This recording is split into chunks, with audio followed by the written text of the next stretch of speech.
Sunday po sa ating lahat. Good morning. Hulaan niyo po kung nasaan ako ngayon. Clue number 1, mahangin. Clue number 2, may tubig. Clue number 3, paboritong puntahan ng mga bata. At number 4, ayan, reveal ko na. Nasa dagat kami. So, ito po kami ngayon. Nandito kami ngayon sa aming pinapagawang kubo, bahay kubo. Ayan. Nandito ako sa taas. Nandiyan yung mga nagapanday. Sila lang din. Ayan. Si Joseph, si Ray, si tatay doon nagalagari. Ayun. Ayun. So, nandito kami ngayon sa aming pinapagawang dream kubo. Dream kubo sa dagat. Ano sukat ka dito, Hal? 20 para ba? 12 yung lapan. 20 feet by 12 feet. Yun. Yung pahaba niya, 20. 12 yung palapad. So, medyo maliit lang siya, pero kasya na rin kami dito na mga family and friends. Kapag nag-banding-banding. Ayan. Si Tuto, kinukuha yung mga ubod kasi sayang. Ayan. Itong, ano nga pala itong kahoy, kukulamper lang ito. Ay! Umahangin! Lakas ang hangin! Nag-ano siya? Gumagalaw kasi wala pa mga brace. At ayun o. Wala pa mga brace sa baba. Wala pang brace sa baba, kaya mahangin siya. Kauyog-uyog. Hindi niya pinaharap dito yung pinaka-good morning kasi nga mahangin. So, naging pahalang siya. Ganyan siya. Yan. Bali yung ano niya, yung pag-anon, doon. Yan. So, it's our dream. It's 2025 dream come true na mapagawa namin ng maliit na kubo. Itong maliit dito na spot namin dito sa harapan ng dagat. Sa Banisig.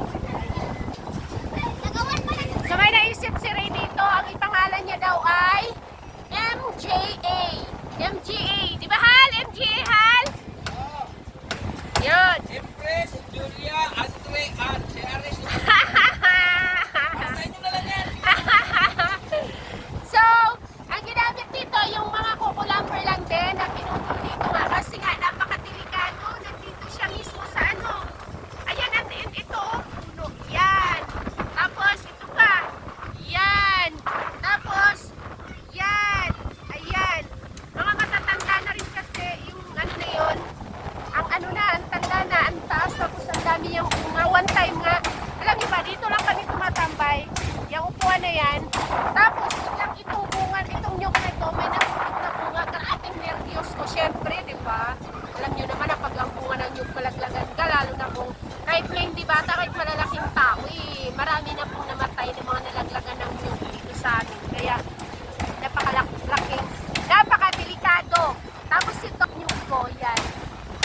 Sana lang wag yan mamunga ng ano, ng marami para hindi na siya maputol. Dito. It's nice. Ayan. Problem is, nung marami pang nyug dito, malilim siya. Ngayon, medyo mainit na gusto na natin. Pero tataniman namin ito dito ng parang mangga. Laking puno ng mangga para may initan. Kasi nga, masarap sa beach kapag malilim. So, ayun, sobrang thankful and happy lang to share with you mga ka-trip na dream and love one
Nakatikim na ba kayo ng ubod? Ang sarap niyan gulayin at gawing parang salad. Ayan, mamaya tikman natin ang ubod. Para sa mga hindi pa nakakatikim at nakakakita ng ubod, papakita ko po sa inyo mamaya. Ayan. So si Bibi ay nagluluto. Dalawa kami kanina ay parang kayang-kaya naman ni Bibi kasi ano lang man, nilaga. Ginapalambot pa ang karne. Kaya nag-vlog na lang ako dito para may pang content tayo at may share ko sa inyo. Tatay nag-alagari. Ang ating chief architect designer. Ayan siya. And so, share ko po ito sa inyo mga ka-Andrew. Natapos